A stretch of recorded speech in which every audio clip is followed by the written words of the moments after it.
if you're not going to have the ease of that, and we should at least enjoy this as best we can. So for us, it was sort of like a moment of like, what is important? What is success for us? And it was like, I don't want to be distressed. I want to remember that I like doing this. I want to feel good about the work we're doing.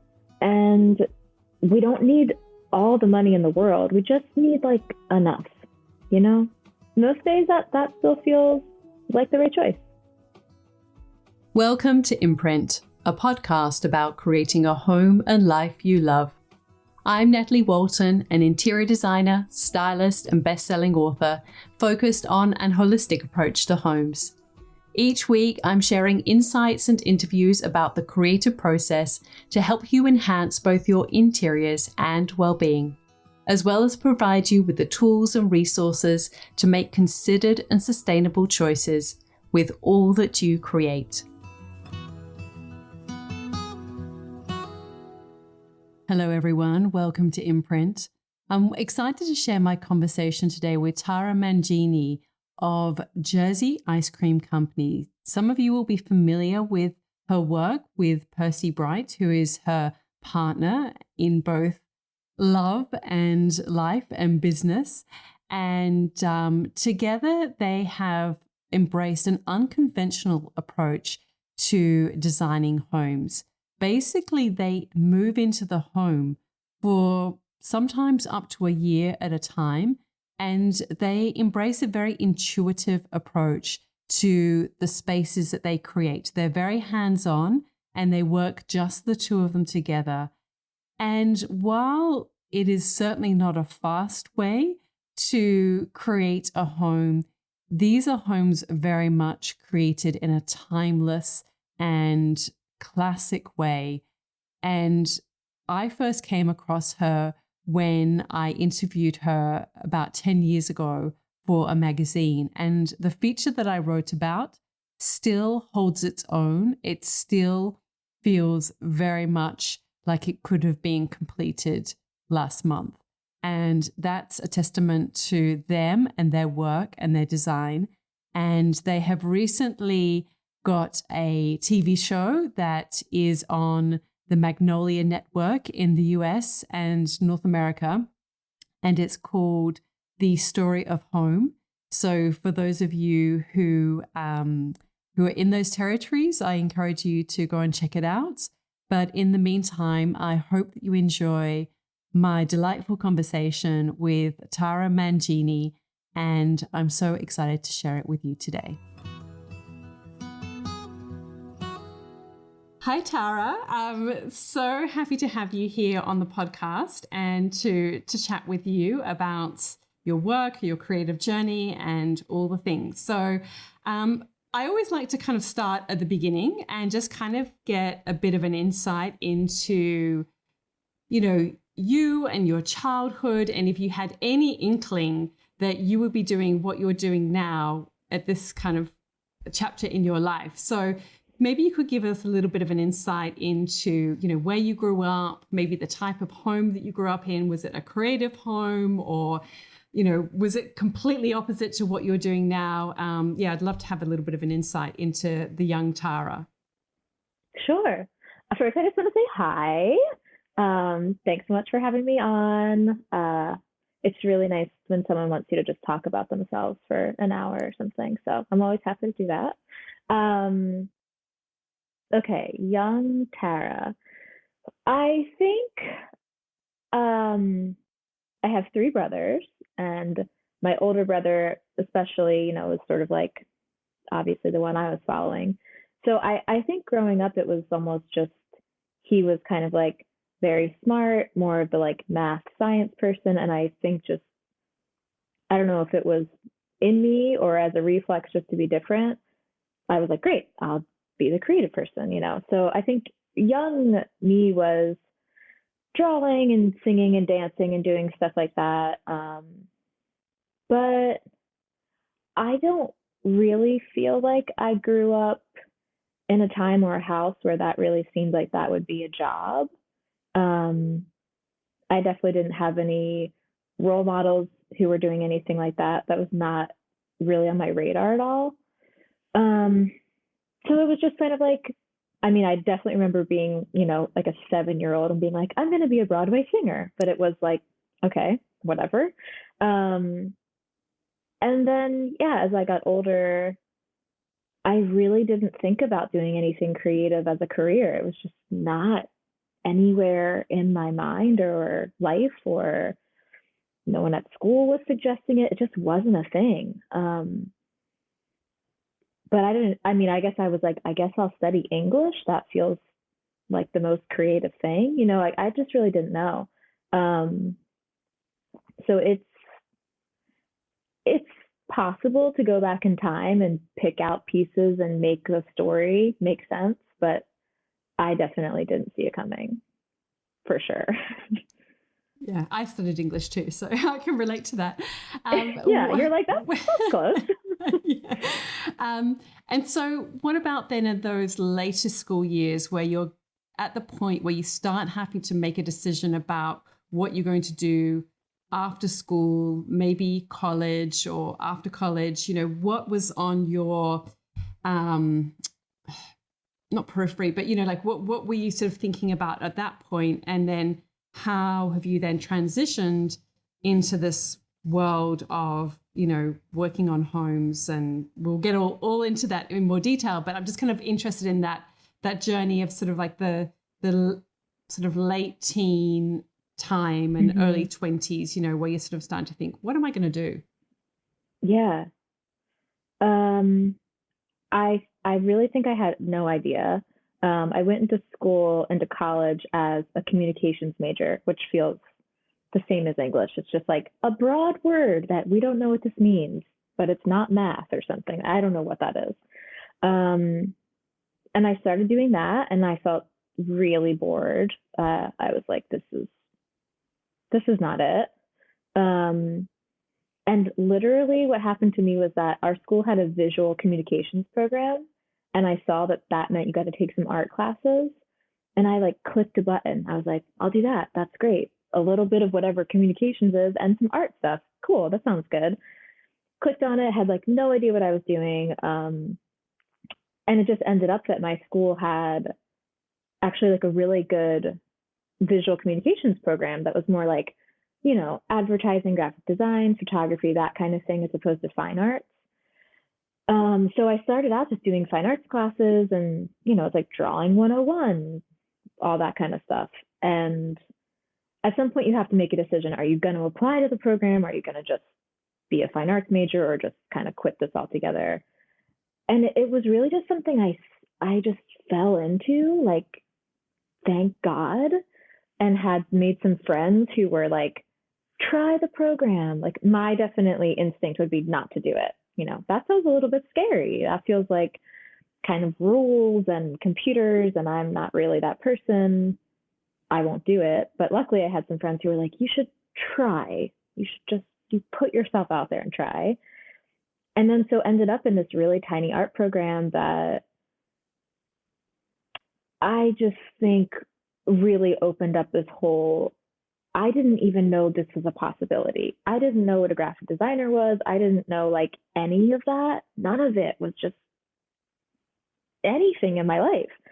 So I felt like, oh, wow, there's this whole other world of careers you could have. And in the moment, I was also just like, this feels more fun than like studying for an exam or writing a paper. We're just taking photos or making ad campaigns or, fake magazine layouts, all that stuff. And it was like, this seems better than what my friends are doing. So I just kind of like went with it with no real plan, very classic me. Like, I studied photography in that program because it was still like the loosest of the bunch, and kind of gave me a lot of room to just try stuff out, not have to work too hard, but still work hard.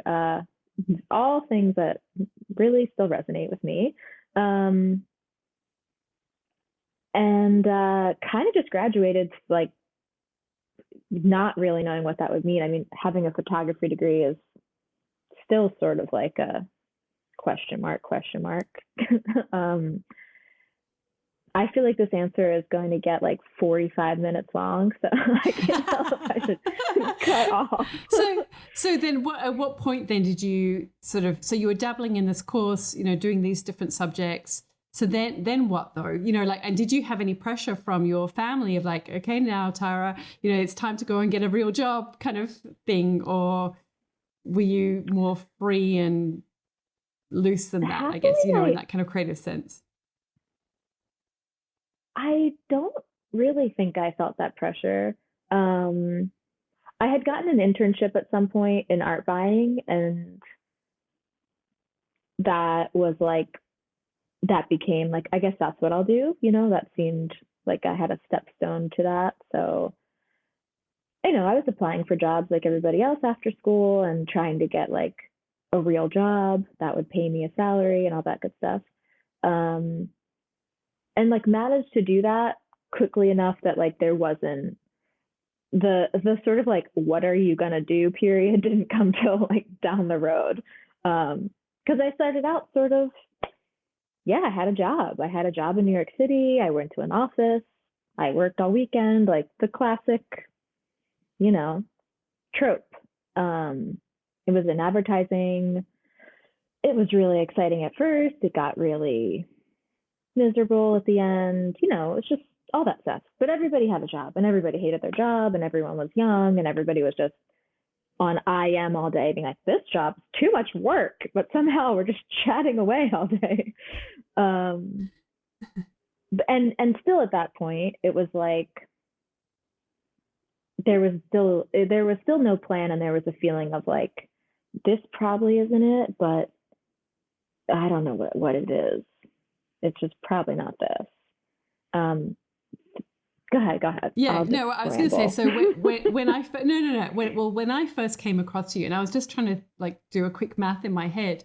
I mean, it must have been like at least 10 years ago, maybe even longer, because I interviewed you when I was working, I think it was I don't know if I was at Real Living, but definitely when I did some freelance work for Country Style magazine. And that's when you had done, and I can't for the life of me remember the name of the project, although I can visualize, I know exactly what it looks like. Like I can picture Tell me what it looks like. Oh my gosh. Well, there was like, because the reason I say this, because, I actually got on the cover of Country Style, I think, and it was a cream kind of kitchen, I think brass taps, and there was like a gray wooden bench top. And then there was a section on the side where it's like cookbooks could kind of go. And for the cover, they photoshopped that out. So it was like a continual cabinetry. I remember, like, these are the things that I remember. Anyway, it was one of those kind of earlier kind of projects that you worked on. So I remember we were in contact then, and I think a couple of times, like maybe for another article as well. So then what was then your journey from going, and I remember being fascinated by how you were, we'll get into this, like, you would immerse yourself in these projects, and you and Percy would sort of stay in the homes, and there was this beautiful one as well. I mean, they're all beautiful, but there's this beautiful one that was like, had been a wedding venue or something. Anyway, I should have the names, but maybe I'll quickly surreptitiously look it up on the website. But and yeah, so then how do you get from advertising to suddenly staying in somebody's home for like, I don't know, months on end or however long you would do it, working with plaster? What happened? I know. I mean, honestly, like it happening to me felt like a miracle at the time. It was, and my friend Joey will yell at me for using that word miracle, but so I had the job in advertising. I don't know what I would have done, but like I had an angel of a friend there who was like, I'm quitting this job. This job is bad. I'm going cross country and you should come with me. I already like have everything figured out. You sort of just need to like pay your way. And I was, 25. I was like, okay. So I just quit my job with her. My boss was like, I hate you both. Like, you guys are quitting at the same time. Like, what is wrong with you?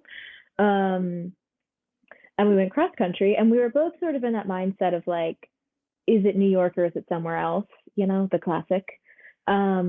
So we went cross country, like sort of drove the whole country, came back and felt very like it is New York.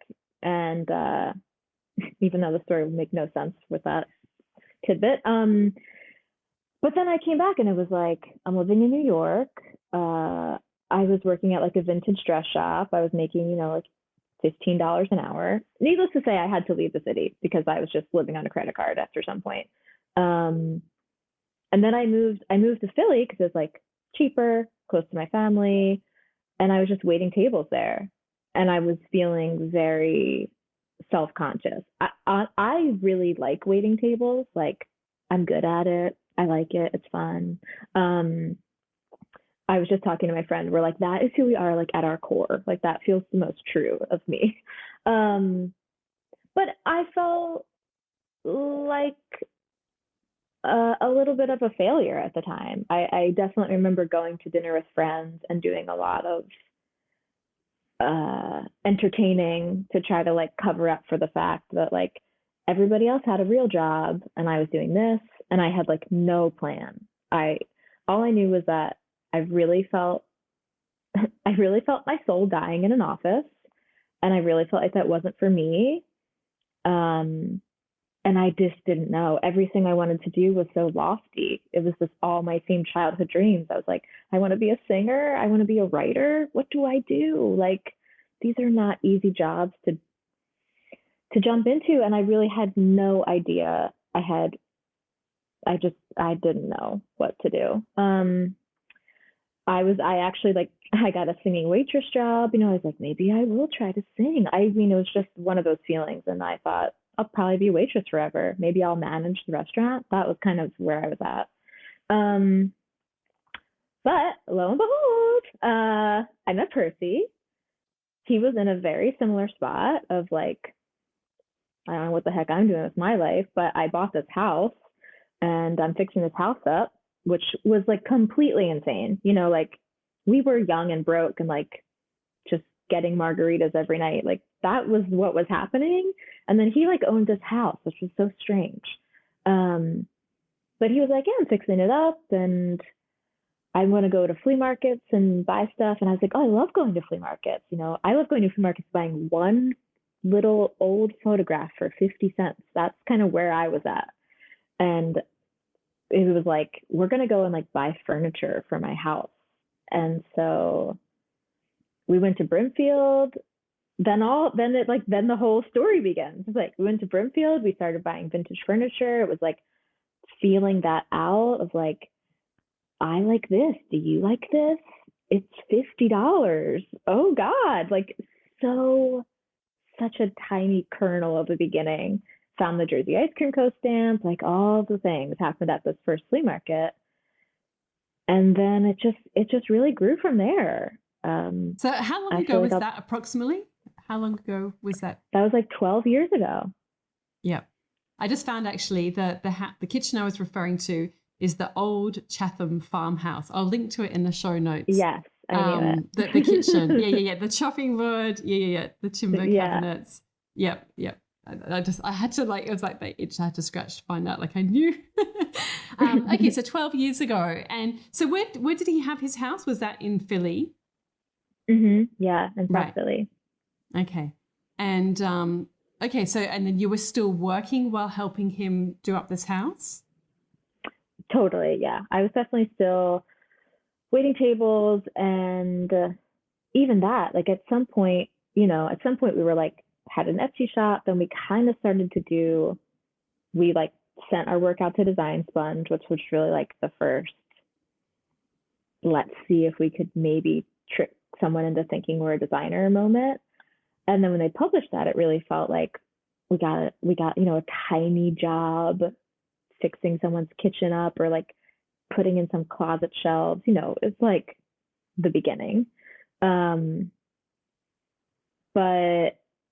I really wanted to get back to New York. We really wanted to try to see if we could really do this. And Percy was like, you've got to quit your job. I was so afraid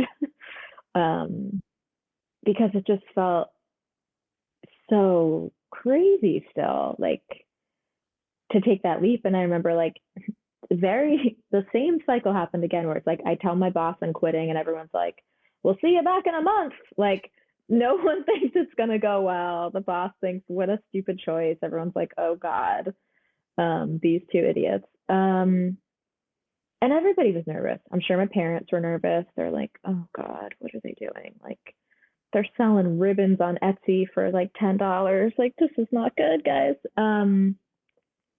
But slowly, slowly we started to get like a couple more jobs, and we were on the Nate Berkus show like 100 million years ago, and our parents came to the taping, and that was one of those things you could feel they were like, maybe they're not totally idiots. Like maybe they're gonna be okay. Um, and then we got our first like real full house client job. And I mean, at that point for me, I was like, this is unreal. Like we have made it. I would have never expected this. Like, what just an absolute blessing. Like, somehow we're in this person's house, messing around with paint, doing like whatever we want creatively. They're paying us like pennies, but we are so excited. It just was, it was like never in my wildest dreams. It felt like such a shock to me. It still feels like that to me sometimes. And so was Percy handy, and would you consider yourself handy, like in terms of like what, how much were you doing structurally?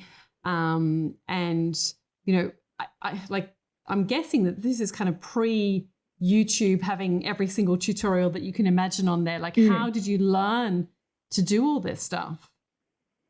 YouTube was up and running, so it was very much there that Percy learned a lot of stuff, because he had bought the house thinking he would hire out the work, and then got laid off. It was like the recession of some year, and he like had some contractors who sort of like taught him some stuff, but there's a lot of YouTube watching for sure. And he is not like me in that he is undeterred by, or he isn't deterred by anything. Um, so he's just like, I don't know, I'll like watch the video twice, and then he's like, all right, I think I can probably do this, and then just does it, no fear. Um, so he just learned a lot of that stuff by just, yeah, like a need to do it basis, really, which is like kind of how everything happened. Like even on our first project, I mean, I don't, I hadn't really done anything. I had like painted my apartment walls, and decorated them with trash from the streets. Like it really wasn't like, oh, I've done all this. It was just like, well, we kind of did it on the house, and how hard could it be? And Percy felt confident, and then he had the plastering under his belt, and like I don't know, we just, it's the classic like we knew so little, we didn't even know that we should have any feeling about what we didn't know. We were like, yeah, we got this, totally fine. Like not thinking the client's like, well, have you ever designed a kitchen before? Or it's like, well, we did Percy's. Like just, we were so naive. The bar was so low. The pressure was so low. I had no idea what an actual interior designer did, like how they ran a business. It was just like we were just making it up as we went, and it was kind of going okay. And so we just kept going with it. It's crazy for me to think about in retrospect. Like our second project, the client, the early projects are insane to think about. They're like, the budgets are just insane, insanely low. The client was like, classic, like we have this small place upstate, kind of do what you want with it, whatever you think's best. We'd like to have a guest bedroom. Like it was, the brief is quick. We like took down every wall in that house, rearranged everything, moved the kitchen, and we didn't even ask them. Like, I don't even know what was happening in our brains. We were very in contact with our intuition, and we were like going with it, and we were not afraid. And I don't know why. It's really strange to think about now. And so then what about then, like, did they give you a budget and sort of said, like, this is your budget for it? And you just had to then, because obviously you still Yes, have to buy supplies, materials, all of that kind of yes. thing. Like how, I mean, I know you said it was in terms of the budget was insane, you know, or your fee, but I mean, how did you work out what to charge? Because that's something that so many people struggle with, particularly when they're starting out. It's like, how do you work out what to charge for your services? Um, given the amount of in time that you put in as well. It's so funny because in the beginning, the first two projects I think were the same, where they were like, we have $40,000, and we were like, okay, that's fine, we'll do it. And like, we didn't even care. I mean, for the first project, we didn't care at all. We were like, we have $40,000 to do the best job we can possibly do. The fact, if we bank anything at the end, cool. But like, let's do as much as we can with the money. And we were like not factoring in our time. Our time was worthless. So it's just like, okay, let's just do what we can. And the second project I think was like very similar. It was like, we've got $35,000, and we were like, great, we'll rebuild this house. Like just it was those like good early years where you're just excited, and you don't have any ego and thinking like, ugh, I should be making this, or I really hope I walk away with this. It was, or the client's expecting this fancy thing from me. It was like, there was really no expectations that we were putting on ourselves, except for like, we want to believe in the work. And if we walk away with $5,000, incredible. It's good. And I think one of the things that you kind of did well from a very early stage was getting your spaces photographed. Was that something that you did or organized, or were you kind of what, because I think, the fact that you kind of have this, like even this project that I'm talking about referring to, I mean, like you said, I mean, that's, I don't know, whatever, 10 years or whatever it is ago. You've got these beautiful images that still stand the test of time on your website. How did that come about, this sort of thought of like, we should document this and, get professional? Did you take the photos for those early projects, or you did? Yeah. Okay. Yeah. I think it was enough into sort of blog culture that seemed like the ticket. Like, that was how we got Percy's house out to the world. So that was sort of our only mode of advertising that we even considered. It was like, we'll just do work, we'll photograph the work, we'll put the work out, we'll get the next job. I mean, honestly, that's kind of still the format, but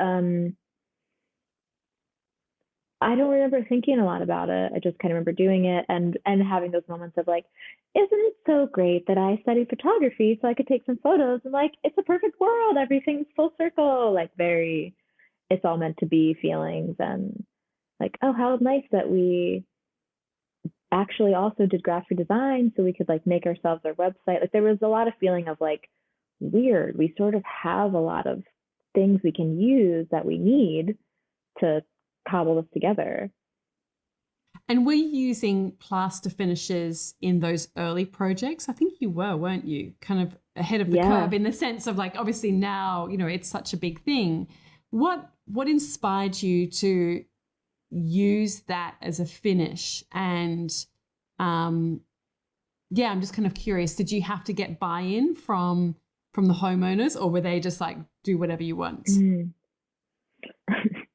I mean, we didn't run anything by the homeowners.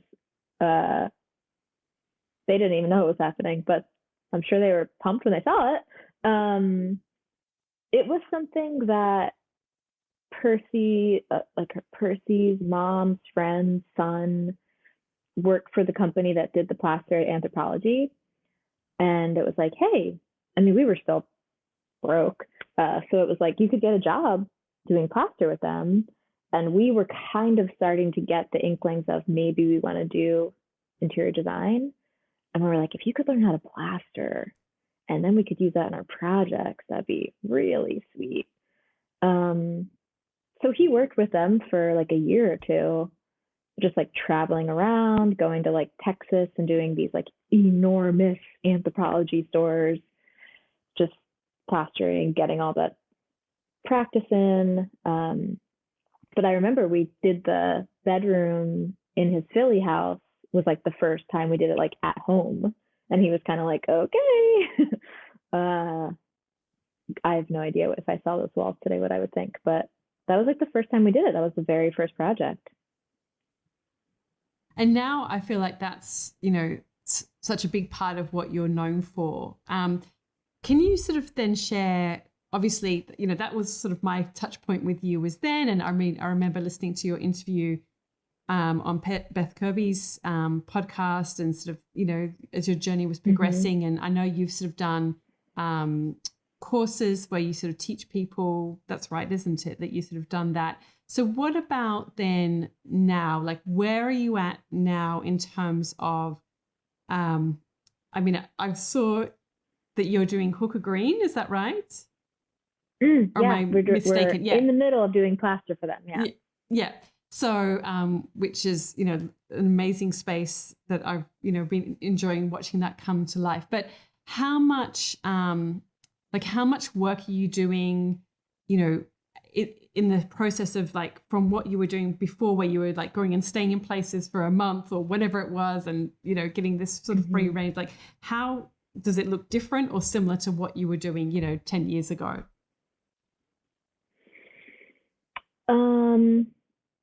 It actually, I mean, the plaster is sort of like a a la carte thing on the side that like is easy for us to be able to do for people and doesn't like take too much from us, you know, like we can do it. It takes a couple weeks. It's not like an enormous year or like 6 month commitment. So that is like sort of in its own little bucket over here. But I mean, funnily, or to me, like the work actually looks really similar. The only difference is like our last project was just a house that we own. So like there were no clients involved, but the process was exactly the same, except much more drawn out and just, you know, even though our clients, we've been so lucky, like honestly, so many of them had no idea what we were doing and trusted us and just were like, have at it. We'll see it when you're finished. There's still like a little angel in your brain and you're thinking, will they like it? Is this what they want? You know, so the only difference was that there was no client in our brains. It was just us in our brains. But like the process is really the same, living in there, feeling it out, taking things slow, you know, trying to be scrappy, spending money where we feel like it's important, trying to enjoy the process. There was a middle period where it started to look really different. And right now I'm moving my hands back and forth to show you guys how different. And that felt really not for us. So it was sort of like when we kind of went through the classic stages of like, what does success look like? I remember like talking to Beth about this, you know, like, does it mean more money? Does it mean employees? Does it mean a fancy office? What does it mean? And it's really easy to think that is what it means. It should mean more jobs, bigger jobs, more clients, more money, more employees, just more press, more. And we were like, we hate doing this. Like whatever we used to do when we liked it, we're hating us. We would have to work on the computer. People want drawings from us. People want us to make decisions that we're not ready to make. We have to hand stuff over to people in a way that we don't feel confident about. Like all the good was kind of out of it. And then it was like, oh God, now we have to get out of this. Now we have to climb back out of this hole to get back to where we were 5 years ago. What a frustrating feeling. But I feel like we climbed out and we got right back where we were. Yeah, because that's what I guess I was sort of getting to is that I was curious what that middle period was, because it seems like you're almost back to doing what you had been doing originally. But as I can imagine, and like I'm sure that, you know, you're you've gone through a period. I mean, you still might get this where you get so many people saying, "Oh, can you work on my project and my project?" and da, da, da. And the sort of the natural, I guess, tendency in the way that we're encouraged to grow is that you scale. Like you get a team and you get staff and you do all of those things. Whereas, so is it now just pretty much you and Percy working on the project, or do you have like a small team that helps you, or what does your kind of business look like on the back end? It's me and Percy, period. I know. I mean, that was definitely it. It was like for so long we've had more work coming in that we could ever take because we could take so little. We could take maybe 2 projects a year. So that's really small. It kind of worked out because it was like such a particular approach, and not everybody's okay with saying do whatever you want, you know. Um, and there's obviously like times where there's a lot of requests and times where nobody's emailing you and stuff like that. But yeah, I think we fell into the pressure of like a smart person, a business savvy person, a successful person, whatever, would would not just say no to every job. They would scale. They would hire people. They would figure it out. They would hire people to fill in the holes that they can't do, all that stuff. And so we tried, but um, I still I still find myself in situations where I'm talking to people who are good at all of that and running the business, and I feel myself shrinking by the minute, and I'm like, I'm a failure. Why can't I do this like they can? They know how to like be successful in the way that everyone else views as success, and their hair smells nice and their clothes are perfect and all like those things. Um and I just really have to be like, that really wasn't making us happy, and it's like, what's the point?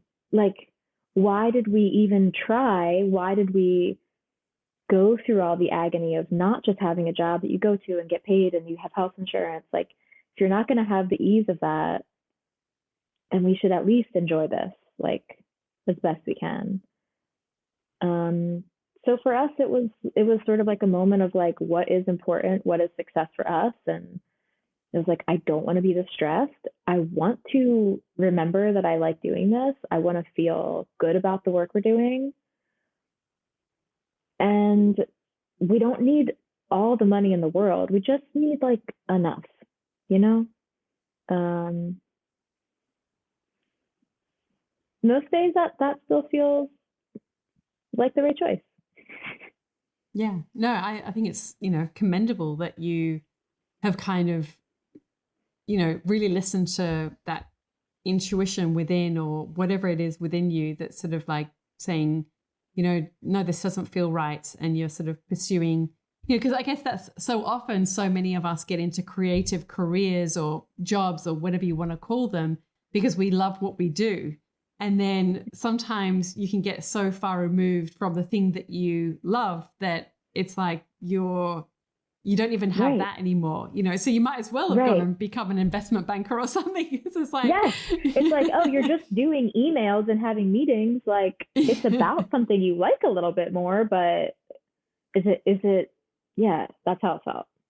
yeah, yeah. So no, I think it's really interesting that you sort of chosen that path. And so then do you mainly still do projects in New York State? Is that pretty much where you're based, or do you do them all over the country? Or can you kind of give us a bit of an insight into the variety or the kind of scope of the projects that you're kind of working on at the moment? I mean, we've been working on this house upstate for the past 4 years. Um, in general, I think like the majority of our work is in upstate New York, big house projects that we've done in the past. We've done like some commercial work in Philly and in New York, and we've done plaster like all over the place. But upstate New York does sort of seem to be the sweet spot for us to do work. I think there's something about nobody's keeping tabs on you, which is really nice. Um, you could imagine, based on pretty much everything I said, that we're not like, let's get permits and be organized and get the thing. We're like, let's just do whatever we feel like doing and hope nobody asks any questions. But I mean, we were kind of doing some work in the city, and then when the pandemic hit, it was like complete. We had some jobs lined up, everything fell through, and then it was like, we're working on the house. That's all we're doing. And then we've been filming our show about the house, so it's really just been like, that is it. That's all we're working on. So before, I do want to ask you about the show, but before we do, so can you just kind of give us a bit of an insight into, so what do you do on the houses and the projects, and what does Percy do, and how do you navigate working together so much in a very, it's not like you're in an office and you're both at your laptops, that kind of work. I mean, this is like, you're physically like in each other's space kind of all the time. How have you navigated that as well? I mean, this recent project was definitely like the biggest project. So there was sort of a really early stage that was like, I'm not helping. The house needed to be gutted. The house had no heat, so no running water. We bought it in January. It had to be totally gutted, all like insulated, heat put in, plumbing redone, electrical redone, new sheetrock, blah, blah, blah, blah, blah. So that was definitely a time where I would like go up sometimes, but it was a barely livable space. And that, I mean, in general, Percy does every single thing I wouldn't want to do. All that kind of misery work. Just, he is incredibly capable of doing everything in my mind. But how it breaks down is like, he does a lot of that kind of front end. And then when things kind of get more into the finishing stage, it's like, it's almost just like a tag team. Like, if we're building kitchen cabinets, he's building them and then sort of handing them over to me to like sand and prime and paint and obsess over, like make sure they're perfect. And the rooms are all sort of like that. It's like he'll kind of prep them out generally, then hand it over to me, and it's like, okay, then I do the painting and sanding and like, I don't know, more of like the finishing work that's kind of tiny, but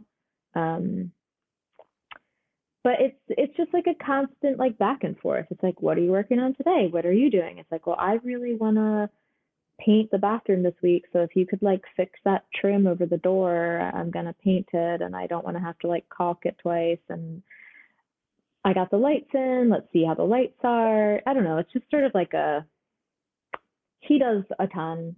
And I think that sorry, I'm gonna like just get into me like pitting myself. It's hard for me sometimes. I'll skip that chapter. And I do like, all the sourcing for everything, and furniture and like linens and tiny things and lamps and lights and looking for tiles and all that stuff. But the design decisions are very joint. Like, it's a conversation, a constant conversation. I don't know. I guess it's just so many something. couples. Yeah, so many couples. I mean, I know that people sort of say like renovating a home is sort of one of those things that can turn people to marriage counseling. And, like, sometimes interior designers say like they can be marriage counselors almost, like, on projects. And but the fact that you guys work together, and I'm curious about, that dynamic, but also in terms of another thing that comes up a lot is that people can have maybe quite different styles. So what does he gravitate more towards with his style and you with yours, and where does it meet? I feel like luckily for us, we like really sync up with our vision for the house, and like we usually like are really on the same page. I do feel like starting out, I mean, like if you had met when we met, my apartment was like very colorful and had a lot of like me stuff, fake flowers and gold telephones and like things like that. Um, and his place was, more sparse, definitely more muted color palette. But there was just, I think because we've always been like, what are we designing for? That like, when we had our first job upstate, I think we both felt like we were just both really in sync instantly with like what we wanted it to feel like. And I wasn't like, I want it to be colorful and he didn't or something. It was like, well, this makes sense for the space and we both can see that. And so it's always just been pretty much like an unspoken, like, oh, I can totally see that in here, totally kind of conversation. And when it's not, if it's like, I'm kind of feeling this, and the other person's like, I don't know, then we just sit on it for a bit, and somebody comes over to somebody else's side, and it's never a problem. Yeah. And what about how your style, I mean, you've sort of touched on how your style has evolved from, when you were much younger in first apartments and all of that kind of thing. But what about in, like I said earlier on, like looking at this, this old Chatham firehouse, I mean, it still feels very, I'm not going to say on trend because I really don't like that word, but it feels very of the moment as such, like it hasn't dated, it's very timeless in that kind of sense. And looking at some of the other ones on your project, like how has your style or your approach to homes, how's that evolved over the years? And even maybe how you furnish, and what are you still drawn to the same things, or can you feel yourself moving towards, other colors, palettes, what's your vibe now? Mm-hmm. I think you saying that feels of the moment. I mean, that was definitely always our main goal, is like to make this timeless, to make this not feel like it's from a decade, which is really hard. Like it's definitely already happened. I definitely look at our house from Philly and I'm like, oh God, it's from 2010. It's hard to see outside of the moment, what things will look like 10 years later. But we've always been trying to make work that will still feel good 20 years down the line, 50 years down the line, and not feel like it has a clear trend and, oh, this is happening then and it's happening then. I think in a lot of the same ways, we are still like drawn to the same things, like simple materials, and the plaster really like sets such a similar mood kind of wherever it is. Like it is the thing that I think makes our work feel like our work. Like sometimes when we're doing a room, I'm like, I don't know. And then we plaster it. I'm like, oh, there it is. That looks right. But I think we are kind of pushing definitely more into color than we were on that old Chatham project. But I mean, that feels right for that house. I don't know. It's one of those things.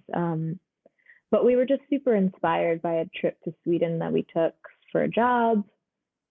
I don't know, 4 years ago, maybe.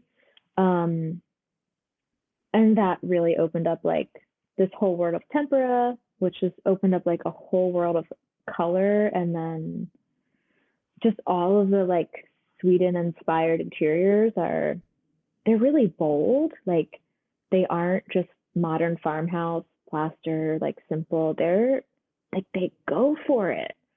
And that was a really big inspiration for us. And we had the time and we had the freedom with this house to like potentially screw up. And so, yeah, I think we pushed harder than we would, or like took more risks than we would on a regular client job. Yeah, it's interesting what you say about the plaster and that sort of being the thread throughout your projects.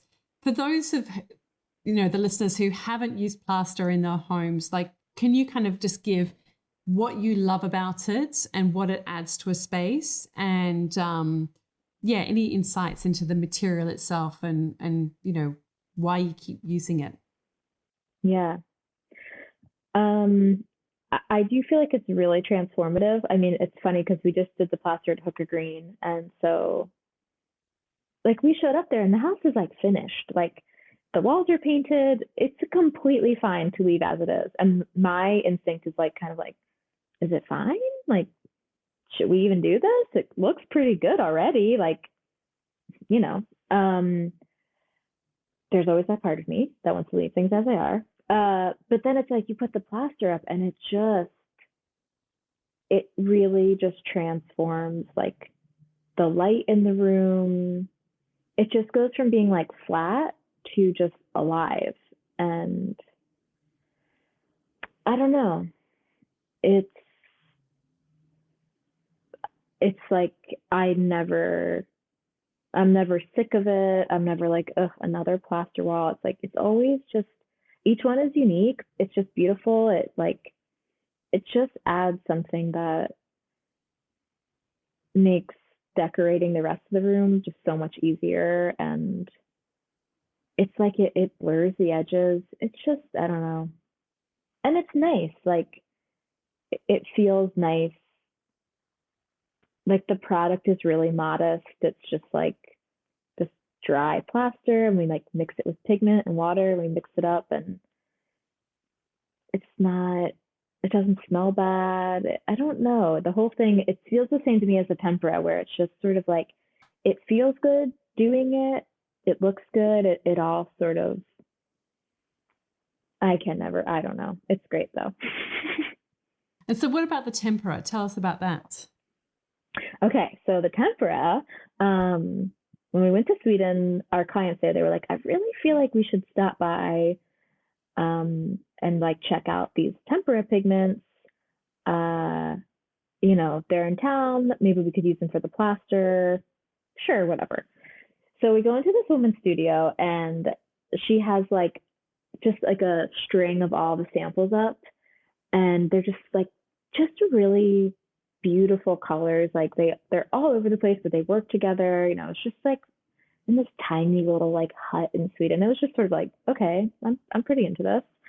And then she's like, oh, the tempera colors are named after days of the year.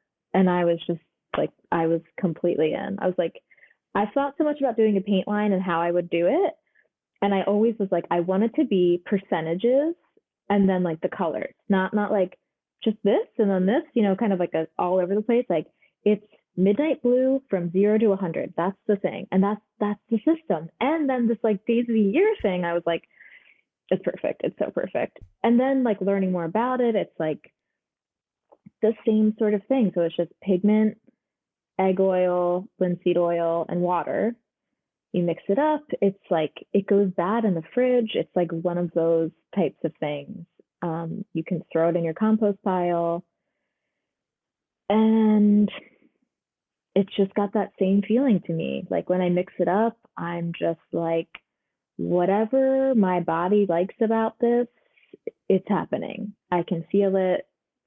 This is like bringing me joy. This feels right for me. I don't know what it is, but we just were like, we felt that feeling so much when we were in Sweden that time. We were like, whoa, tempera, holy crap, this is the thing. Like, this is big. We can feel it. And it's been such an inspiration to us. I mean, like, the people who run the Temper House at now are so sweet. Like, we're in contact with them. Every conversation with them is just this, like, heartwarming, creative love fest. It just sort of, I don't know, it like, I'm so grateful that they introduced us to it and that it's in our lives. And like, for us, materials are really big. And so that really feels like a big thing. It's like, feels like the new thing, you know? So is that a color that you put on top of plaster, or you put it on top of paint, or can you explain it a little bit more? And is that to do with the stamping that you've been doing, or is that something different? Yeah. So it's basically paint. You can paint on wood, you can paint on your Right. walls, you can paint over top the plaster. It's just paint, but it's just to me, it kind of has that same quality of the plaster where like it's imperfect. Um, and it just has kind of their colors to me. Like we went into Gunila's house. She's the one with the adorable studio. And like her house was like a Farrow and Ball catalog, like painted purple fireplace, green walls, yellow trim, like it absolutely insane. And it just worked. Like the colors are all with these like natural pigments. So even though this was such a bold move, it was like, this looks incredible. This is so sweet. Like, um, so there is just something about it where you're kind of like the same way I feel with the plaster. I'm like, you can't really go wrong. Like, it's gonna look great. We can definitely nitpick and worry and stress about it, but like at the end of the day, it's gonna be great. Yeah, It's no, kind of like that. definitely. Yeah, that's my kind of theory with colors. I mean, I think that the Farrow and Ball color palette, like, is you can choose any color and it will be right. Totally. Because it's like an edited selection of colors, and I just think it makes it Yeah. simplified. Yeah. So, tell me about then how the TV show came about. So we had an article in the New York Times like 8 years ago. Somehow that's the fact.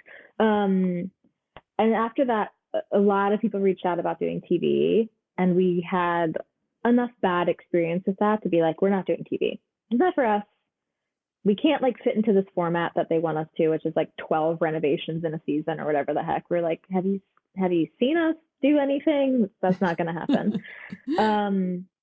So like we tried a little bit and it was just not good. So we sort of were like, no, thank you. Cut to right before the pandemic, Magnolia reached out because they were doing, God, I don't even know if it was Magnolia at the time. I guess it was. They were doing POV, so it was like going to be one episode, like a different designer every episode. And we were like, that feels manageable. It's like, we'll do it. We'll say we did it. We'll just cross it off the list. 5 days of our lives. Who cares? So we filmed something for that like pre-pandemic, and then the pandemic hit. Then we're like, who cares? And I was thinking about that. And then I don't even know, a year and a half later, they reached out and they were like, you're going to be in the show. Like, it probably wasn't a year and a half. It was probably 8 months later or something. They're like, you're going to be in the show. They want to do an episode about you. What are you guys going to do? And we were like, oh God, we're not ready. We didn't think this was happening. Sort of like punted it for a while. Long story short, they ended up coming like 6 months after that just to film the one episode. And then when they came, they were just very sweet, I felt very like seen by them, respected by them. Definitely not how other shoots had felt. And we left that feeling really good. And then they came back and they were like, we like really love the footage. You guys are so uniquely yourselves on camera. Would you want to do a full series? And it felt like if we were ever going to do it, this is the time. This is the people to do it with. So we were like, I was like, we are going to need a lot of time is the problem. Like, and they were like, how much time do you need? And they were just down. Like, they were down to give us time, which nobody had been wanting to do before. And they just seemed really, to like respect our process and to want us to be us and not to want us to be somebody else. And we were working on the house full time, and we're like, this is a way for us to just keep working on the house, get some money, able to just keep that focus, and also just like capture this moment for ourselves. Like, this is a really unique project, and like worst case scenario, we have like a movie about our lives.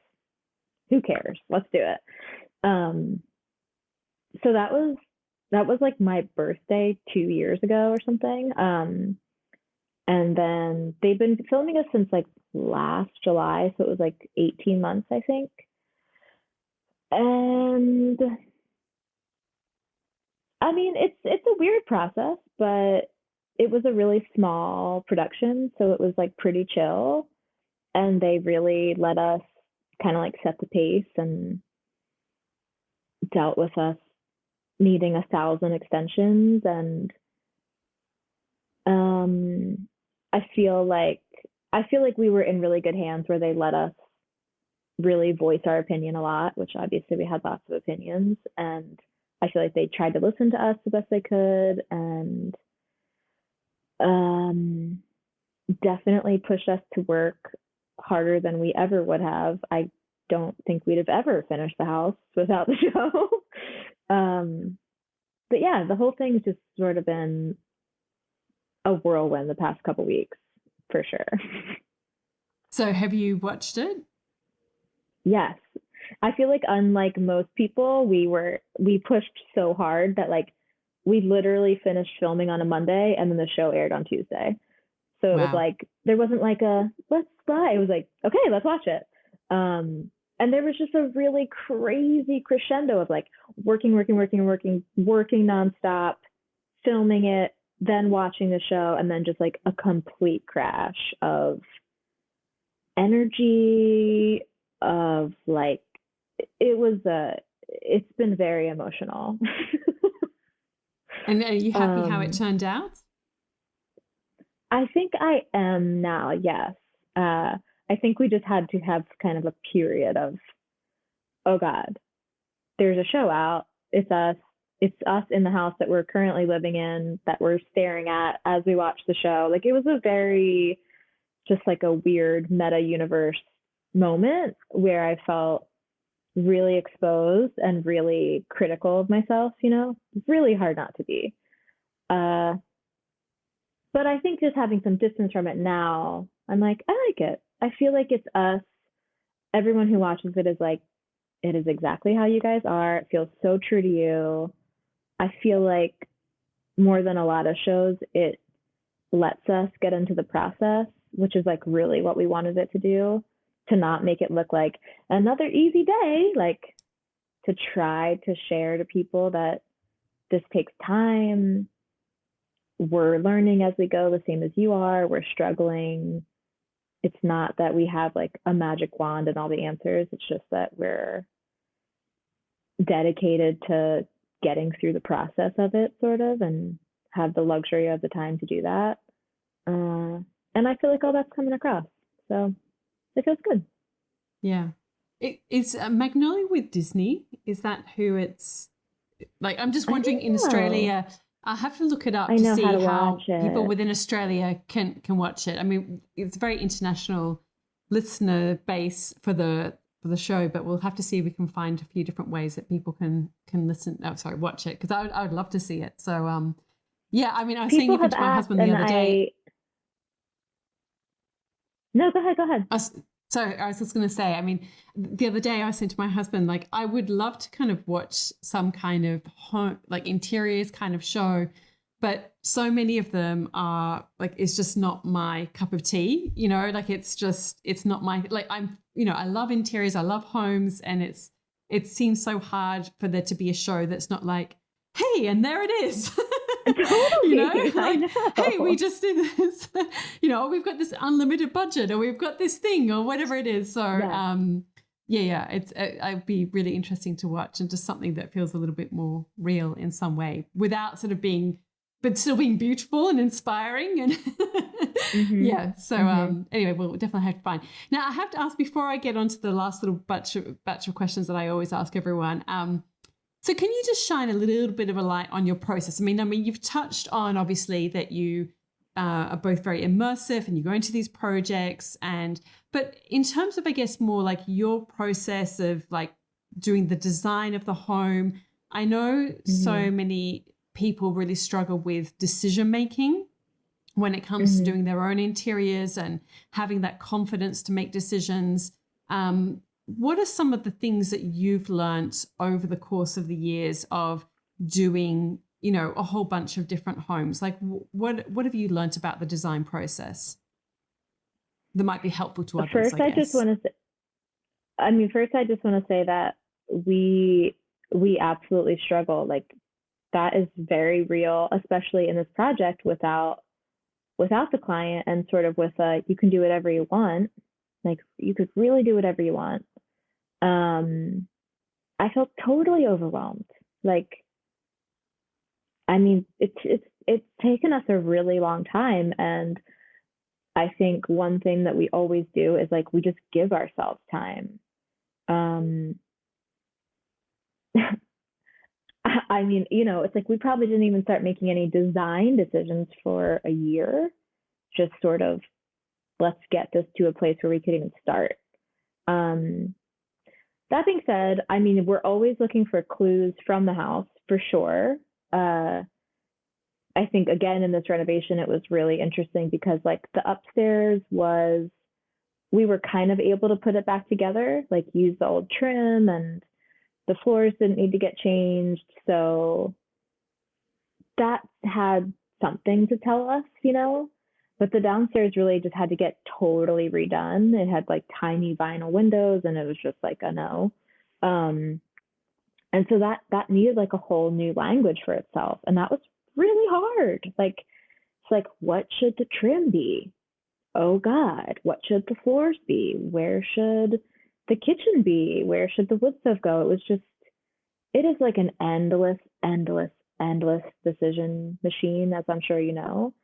And we just, I mean, really, our process is like to try to get inspiration that feels like something we can grasp, not like a loose term, but like something you can sort of plug into, like a scene from a movie, or like a place in Gotland that we went, or like a feeling something gave you, or like three photos that you're like, that's the thing, like something you can really return back to and like feel, to like check yourself, like, is this, does this make sense for this? Am I on the right page? Have I gotten distracted by something I saw on Instagram? Like, and to revisit, like, I mean, we have like a whole Pinterest page for the house, but I would scroll back through it. Are we doing this anymore, or have I started to design a different house? And is a different house what the house should be, or is this what the house should be? Kind of a constant coming back to. Um, then just like a trust. Like, if you're feeling something about this room, there is no answer. So if you have any feeling, let's use it. Like, it could be anything. So if you have some feeling, let's go with it. Let's like definitely sit with it and continue to like ask if it feels right, not just like on some Tuesday, but to trust yourself and go with it. And then it's really just like the muddling through. And for me, especially, it's the trusting yourself enough to get through to the end, because there's always a point for me, like 70% of the way in, where I'm like, this is going to be stupid. I don't think this looks good. We should do something different. We should have done a different whatever, everything. Um, and on projects in the past, there have been times where I will veer completely off because of that, and then like have to get back on the road. Um, so yeah, just kind of finishing, letting yourself, like trusting yourself to be like, I felt sure enough to get this far. Let's just get to the end and look at it then. And most of the time, you get to the end and you're like, whatever I was worrying about is totally fine. Whether it was some enormous decision in the room or some tiny stupid detail about like how the countertop gets finished, or things you agonize over, like they're all usually fine.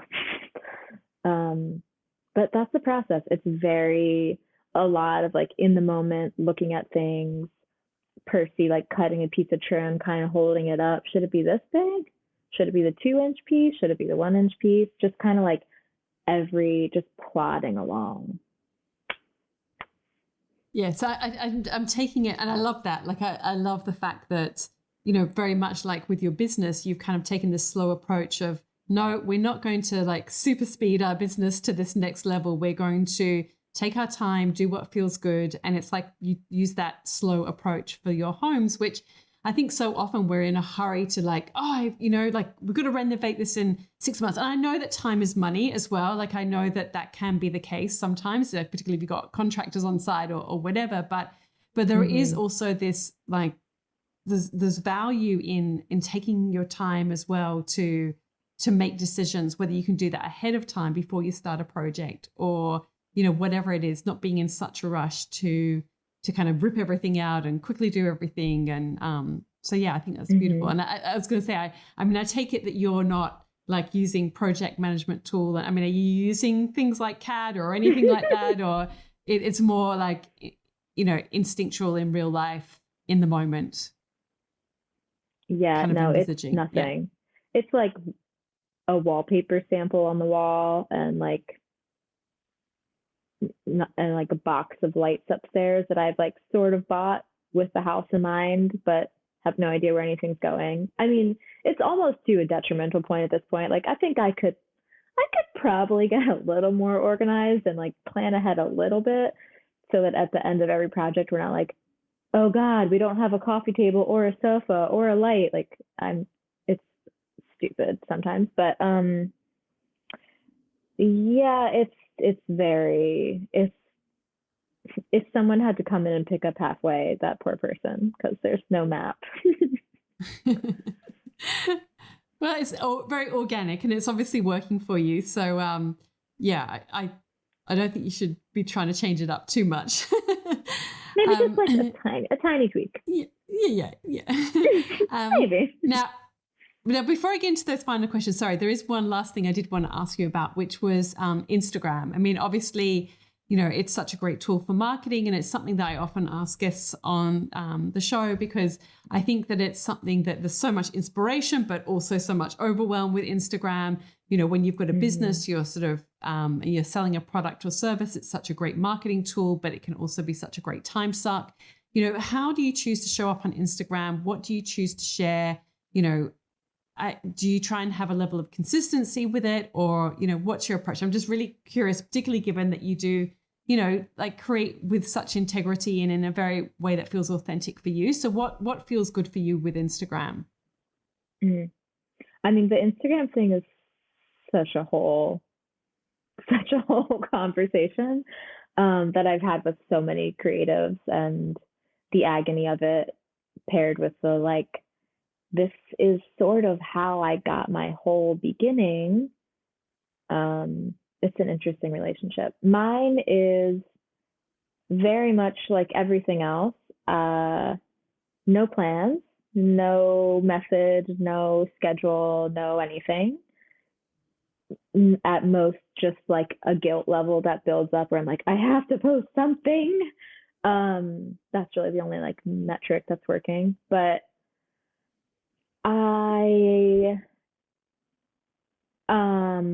I'm definitely someone who falls into the trap of compare and despair and looks at things on Instagram and gets in my head about it and wonders why our work looks like how it looks and shouldn't look different, and shouldn't I look different, and shouldn't everything be different, and why aren't we on a beach, and like, the whole trap of Instagram I am a sucker for. So last New Year's, I sort of was trying to like be intentional about it. Like, how can I have this in my life and not feel constantly guilty about it, that I'm not doing it right, whatever that means.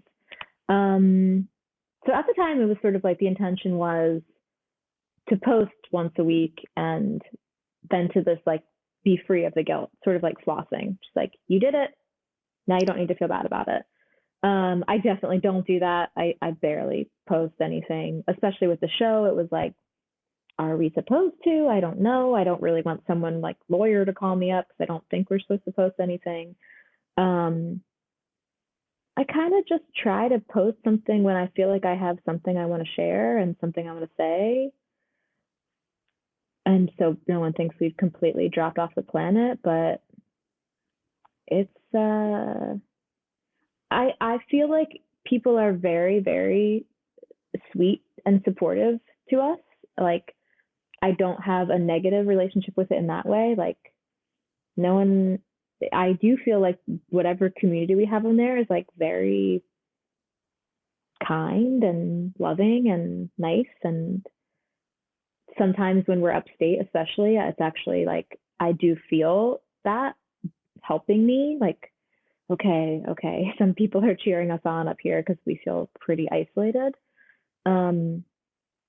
but yeah, I kind of just try to feel how I feel about it and do it like I do with everything else. Just trust it. I don't know. Well, It's it an certainly ongoing doesn't. relationship. Yeah. I mean, it certainly doesn't seem to have done you any harm in terms of not posting regularly. I mean, clearly, you guys got enough work, and I think Mm-hmm. if that's looking after itself, then, then yeah, it's probably a good place to be in, that you don't need to have to be reliant on it, and Yeah.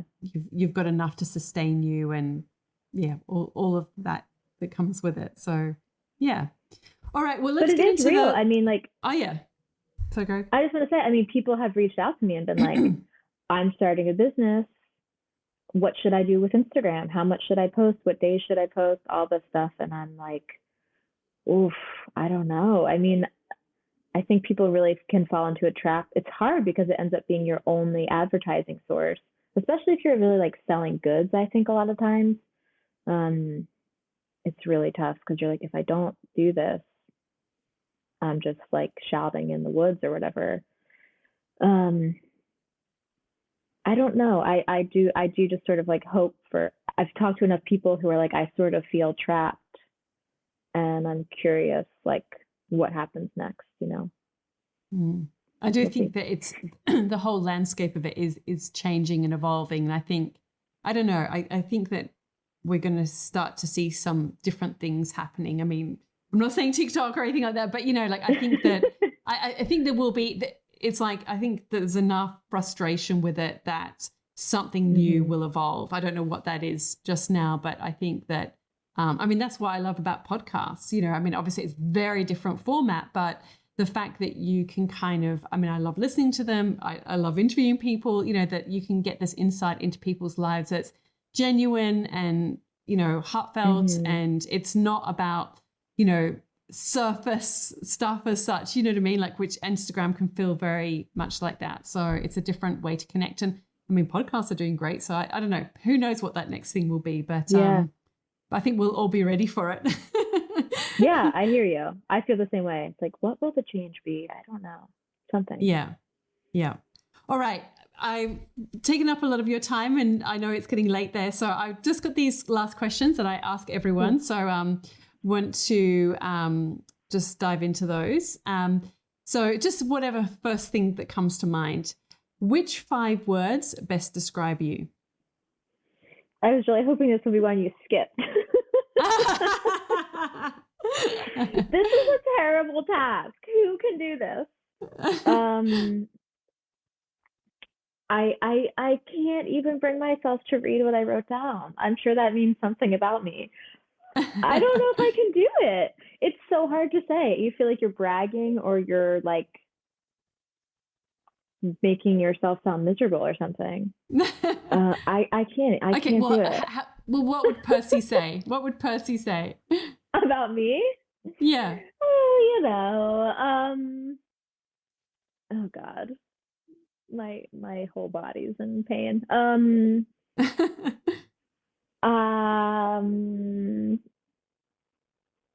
I God, I can't do it. Okay. All right. All right. Maybe you can email I me. get so close, but I can't bring myself to say That's so it. funny. That's so funny. Well, let's start with The humble. therapy session waiting. Yeah. Let's maybe authentic, humble, authentic, funny. There you go. There's 3. Great, great. Okay. What's the best lesson you've learned?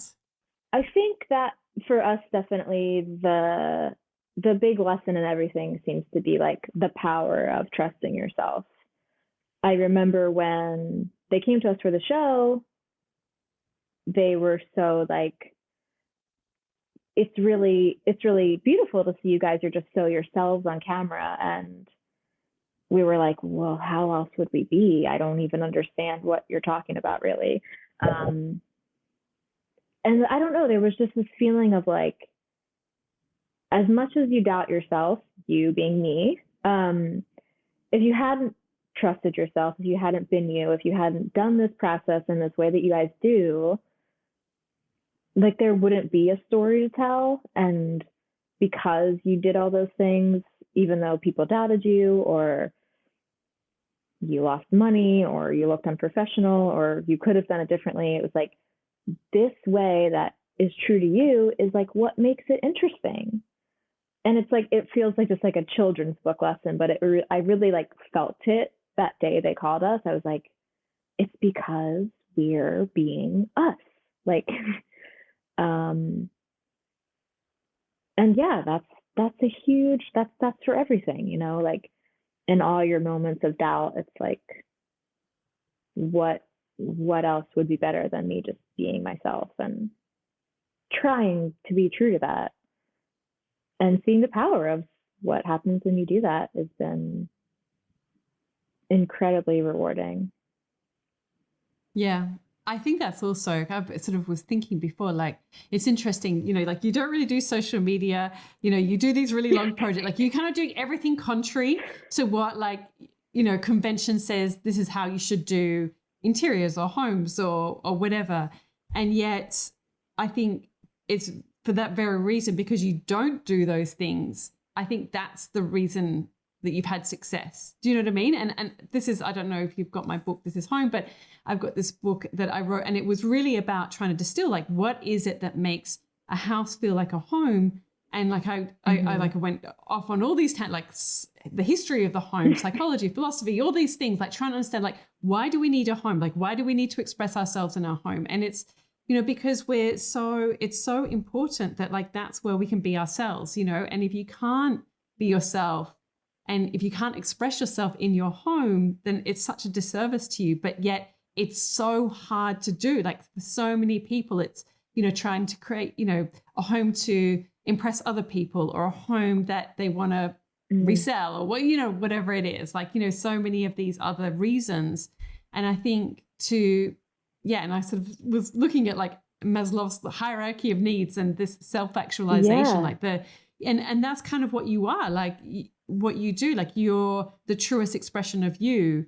And I think that is the kind of, again, like the secret to your success in a way, you know. I mean, it's such a trite marketing term, but it's, you know, I think that's so much underpins of like why you've able to do, you know, and had, you know, the New York Times write about you, and Design Sponge feature you, and a TV show want to do a program about you. You know, like by other stretch of the imagination, like those things shouldn't happen in some ways, because it's like, you know, like you're not, you know, the kind of conventional, you know, interior designer in that sort of sense. But I think that's the appeal. So yeah, it's just interesting to hear you reflect on that, because I can really see that. And I think it's so hard sometimes, particularly in, you know, the world as it is now, with social media and Instagram and all of these things, where, you know, it's so easy to like look at what that person's doing and that person, and yet it's but when you can be true to yourself, when you can stay in integrity with yourself, like that's where your power is. Anyway, that's what I think. Sorry. I mean, that's what I think. And it's not like a straight line. It's not like, and now I know the power of being myself and I never doubted or stray from it. It's like, it's just the constant struggle. But like when you're doing it, it's like that's when the things are happening. And totally, it's like if we were just regular designers, who cares? Like, so that's really what I end up feeling like. It's like whatever is the thing that is maybe potentially making you feel the most out of place, like that's the thing. That's where the magic's at. Yeah. Sorry, big tangent there. What's your... No, I love it. I'm in no rush to leave. We can talk for however long. What's your proudest achievement? Let me look at my notes. Let's see. What did I write down at the time? Okay. So, I mean, what I wrote down was that like nothing hits like the early success. Like, I feel like there are things that, again, in the same format, I should say as my answer. My proudest achievement is when the TV show aired. My proudest achievement is the New York Times article. But it's sort of just like the joy of childhood, like where you can't capture like a feeling of you at 5, waking up on Christmas morning, you know, like the early achievement and success was insane feeling. Like when Design Sponge featured our house, it was like, oh my God, like we won the lottery. I mean, just an unreal feeling. When we got our first job, just a high, like, and so I don't know. I feel like the achievement really, it doesn't feel like it feels like making it happen at all was the biggest achievement. And those early days of like succeeding and actually getting to do the thing, that that felt enormous. Yeah, no, I can relate to that too. What's Yeah. been your best decision? Um, I think like really distilled down, probably just quitting that job 15 years ago or whatever, and just getting off of that track super early, which then led me to moving to Philly, which then led me to meeting Percy, which led me to being completely available to do anything in the world. And just like, that was kind of what set it off. And I think without my dear friend Doreen, I don't think I would have thought about. I would have just probably stayed there, gotten a different job. Like I think I would be in a completely different path. And that felt like the beginning of all of it. Yeah, no, great. Who's inspiring you right now? Um, um, I feel like I'm not a good designer in the way that I should be, where I'm gonna like spout out like 5 artists that like have a show right now that I love. But I think I don't know. I mean, I'm back in New York right now. We've been upstate for months and months, so I'm back in the city, which is for me very energizing. And I'm just like feeling so inspired by just like everyone. Like I went to get a facial, and like my dear facialist Carrie Lindsay, we had this like talk, and we like set intentions, and I was just like, oh my God, I feel incredible and alive, and went to dinner with friends and met some strangers. Like I'm just feeling inspired by just like human interaction and just I don't know, like the possibility of what's next. Like I'm not feeling like this piece is really moving me. I'm just sort of feeling like buzzing of possibility, which I mean feels incredible. Like the house at the end of this project has gotten very heavy, like really just a lot of work, and it feels really exciting to kind of feel like the buzz of the fresh thing. So that's really what's inspiring me. That's good. Good. What are you passionate about? Um, I think I'm passionate about just trying to create a life I like, that I like on a day-to-day basis, that feels fulfilling. That feels sort of like the top of the pyramid. And then all the other stuff kind of fills in. What dream do you still want to fulfill? Hmm. Um, my current dream is to buy something in the city, which would be big. That feels like too practical of a dream, though. That and maybe just a brief stint on Broadway, or a brief singing career when I'm 55 or something.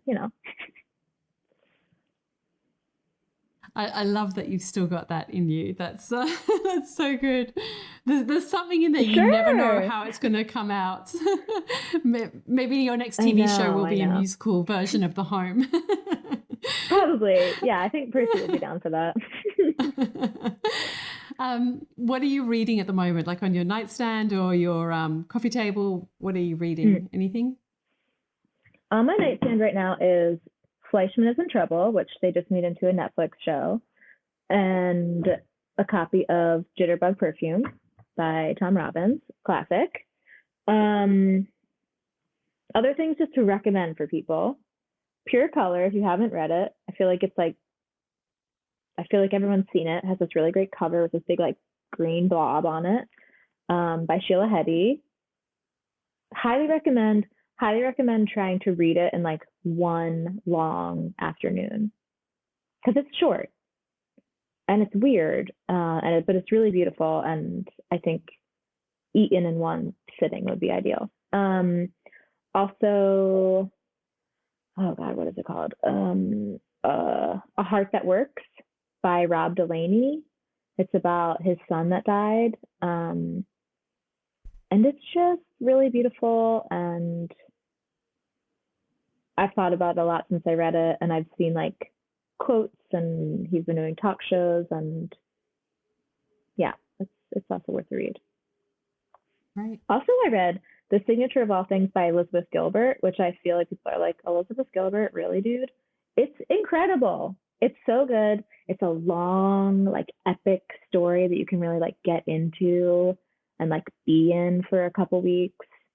And I also really, really recommend that. Is that her most recent fiction one? It's sort of like Women in the 30s or something? Is it that one, or is it older one? No, it's like the one before that. It's probably like 10 years old, honestly. Okay. It's like I bought it and I just never read it. Classic. But I finally read it and it's great. And Percy read it and we were both like, whoa, this is just transports you, sucks you right in, talks about plants and botany, and like it's really Oh, good. yes, yeah. I know the one you're talking about. I haven't read that one yet. Yeah. What are you listening to? Do you listen to podcasts? Otherwise, music? What do you enjoy listening to? I feel like I've been listening to like the same playlist for about 2 years, probably one of those situations. God, I don't know. I mean, I feel like my Spotify like Wrapped is the exact same as it was last year. It's like Beach Boys, The Zombies, ELO, David Bowie. It's just like the same music, which that I love. Um, but it's not something I've had a time. And plus, I'm just getting so stuck in my ways. But not something I've been exploring. I could definitely use some young person to come be like, why don't you listen to this? And now it's Christmas, so honestly, I'm listening to like Phil Spector's Christmas and all the classics. So nothing cool to report here on that front. And finally, what piece of advice would you give to your younger self? I was just talking to my friend. I don't know if you watched or if you even can watch Stutz. I don't know if I'm even saying that right anymore. It's like Jonah Hill's new movie about his therapist. Very interesting. Yeah, okay. I haven't seen it, but I've saw an article about it. I haven't watched it yet. So there's like this whole thing about like your shadow, and your shadow is sort of like the part of you that you want to hide, which sort of feels very related to like some version of your childhood self. So we were just talking about this, and also just giving advice to youth in general.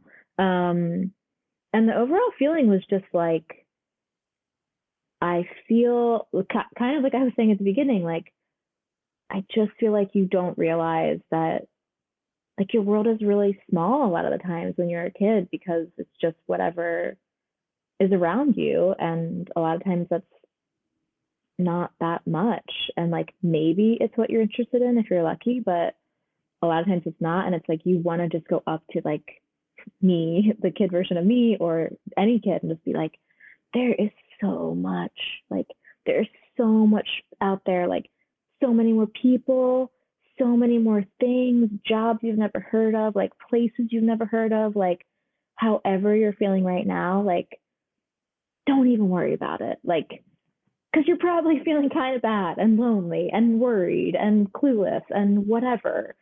And like, it's all just, I feel like there's so much more than you even realize. And I feel like kid me would be like, look at you in the city with a boyfriend and like a cool job. Like, the bar is so low when you're little.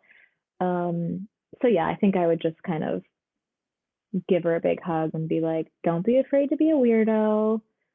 don't be afraid to be the one singing Barbra Streisand, even though everybody's making fun of you. It's fine. And like, you have no idea what's coming. Just go for it. Really go for it. And she'd probably just roll her eyes at me and, you know. No, that's yeah, so true, so true. Well, thank you so much. I have loved like hearing your story and yeah, all of it. It's been really great. So I really appreciate you taking the time out of your evening to chat to me and share more about it. And yeah, definitely going to try and find a way to watch that show. Looking forward to it, and yeah, all of the things. It was so nice chatting. I just wish we were in real life with wine and that it wasn't just me talking 95% of the time, but sometimes I let you talk because it feels very gratuitous. But it was lovely. Thank you. Thanks for letting me blabber on.